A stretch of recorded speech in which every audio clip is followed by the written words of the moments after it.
All right, to set up a practice BBC room for yourself, you'll come back to this main page, click My Schedule. Over on the right, you can click Schedule New. And it'll bring you up to this page. Takes a second to load. From this page, you can just leave the session type as Classroom.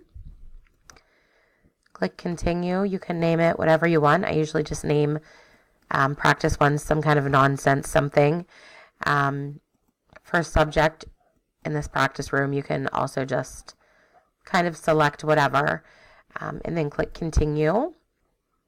For date and time, I just have it set for today at 2:30, which is coming up here.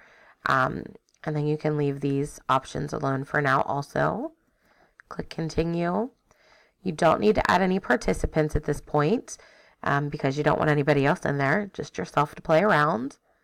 Click Continue again. And then finally, you'll click Schedule Session. When it is scheduled, it'll tell you that it's been scheduled successfully. You can click OK and go back into your Schedule tab.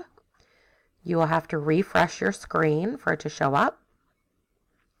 And then it'll show up whatever you named it. You can just click right on it. It'll allow you to open it up. And mine opens funny. Yours may not look like that. And once it is launched,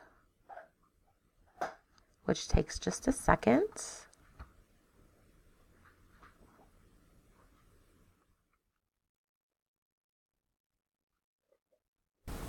you will just be in an empty room by yourself. So in order to bring a PowerPoint presentation in, you can just simply click Load Content, and then you can find whatever PowerPoint it is that you would like to load. I'll load one in just to show you.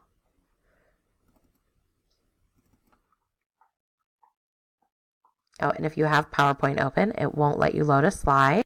All right, so I have closed PowerPoint out, so we'll go ahead and try that again. You can open your PowerPoint presentation up. It'll import each slide. It takes just a minute or so.